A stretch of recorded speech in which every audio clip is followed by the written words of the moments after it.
In this video, we are going to take a look at list methods. Now we've seen two of them already in this section.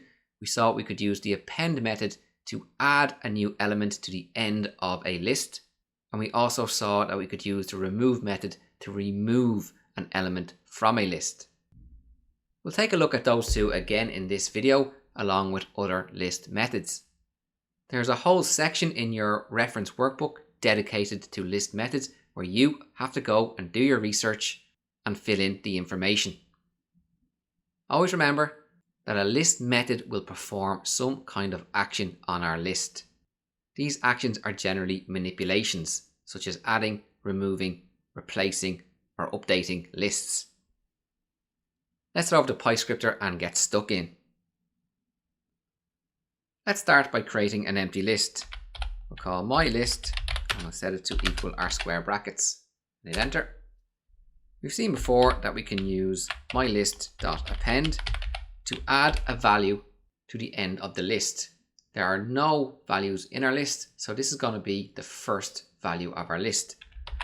So we'll put in a string of Ireland. Now when I call my list, we can see that Ireland is present in the list. Let's append another value. We'll put in an integer of 2,500.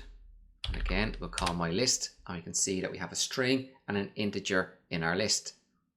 The length of our list is now 2. We can also add elements using the extend method.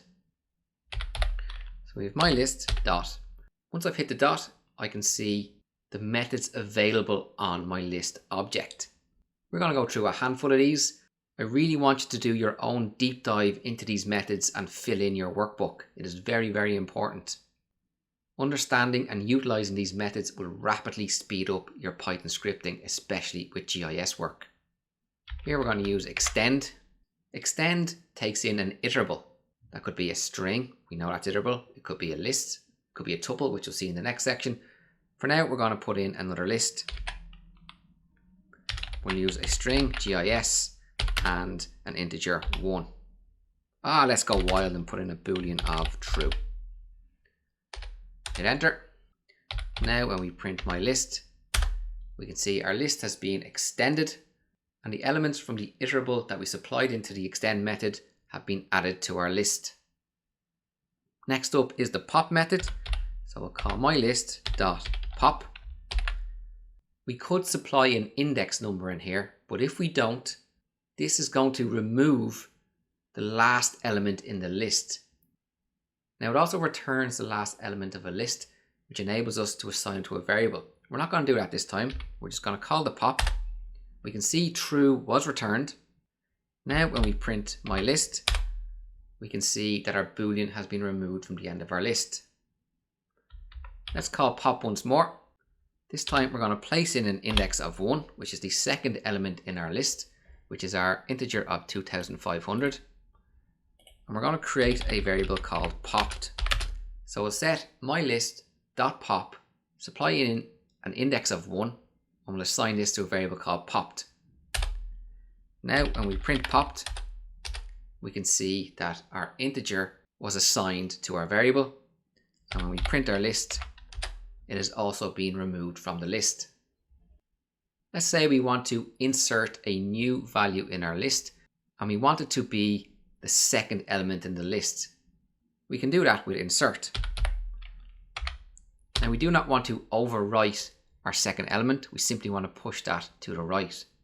So we'll call mylist.insert. We want to place at index 1 and we'll supply in a string called Dublin and we'll hit enter.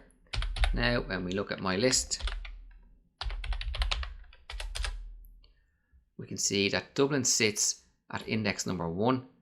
GIS used to sit there and is index number 2. So everything has been pushed to the right after the insert. So we know lists are ordered, but we can sort that order by calling mylist.sort. So we see here we get a type error. We could not sort the list because there is a mixture of integers and strings. So this is important to note. Let's remove our integer. We'll call mylist.pop. To remove the last one, we can see one has been removed.